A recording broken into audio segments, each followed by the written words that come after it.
Imagine गर्नुस् कि दुईजना मान्छे छ जसले चुरोट छोड्न खोज्दैछ र तपाईँले गएर उसलाई चुरोट अफर गर्नुहुन्छ। सो फर्स्टको मान्छेले भन्छ कि नो थ्याङ्क्स, म चुरोट छोड्न खोज्दैछु, र सेकेन्डको मान्छेले भन्छ कि no thanks, I don't smoke.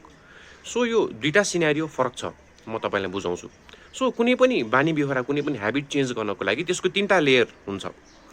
So सबभन्दा माथिको लेयर हो आउटकम, त्यसपछि हुन्छ प्रोसेस र त्यसपछि हुन्छ आइडेन्टिटी।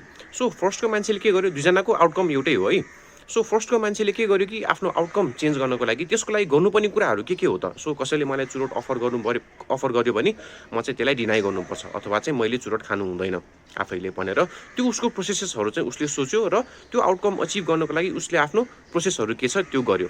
र लास्टमा उसले के गर्छ, यदि उसले छोडिसकेपछि चाहिँ उसले त्यो आइडेन्टिफाई गर्छ कि ल म चाहिँ एउटा स्मोकर होइन भनेर।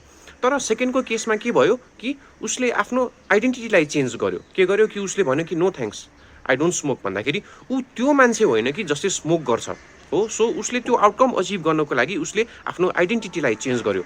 र जब कुनै पनि बानी बेहोरा चेन्ज गर्नको लागि आइडेन्टिटीमा एसोसिएट गरिन्छ, त्यो कुराले आफ्नो इगोलाई पनि रिलेट गर्छ।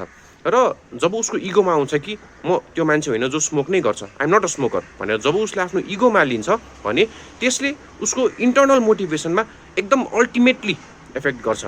सो तपाईँले कुनै पनि आफ्नो बानी बेहोराहरू चेन्ज गर्नुपर्नेछ भने आफ्नो आइडेन्टिटीलाई चेन्ज गर्नुहोस्। तपाईँले बुक पढ्न खोज्दै हुनुहुन्छ भने यसरी सोच्नुहोस् कि तपाईँ एउटा रिडर हो, तपाईँ जिम जान खोज्दै हुनुहुन्छ भने सोच्नुहोस् कि यु आर एन एथलिट हो, र तपाईँले चाहिँ पैसा सेभ गर्न खोज्दै हुनुहुन्छ भने सोच्नुहोस् कि यु आर एन इन्भेस्टर र तपाईँले चाहिँ फ्युचरको लागि चाहिँ यो सेभ गर्न खोज्दै हुनुहुन्छ।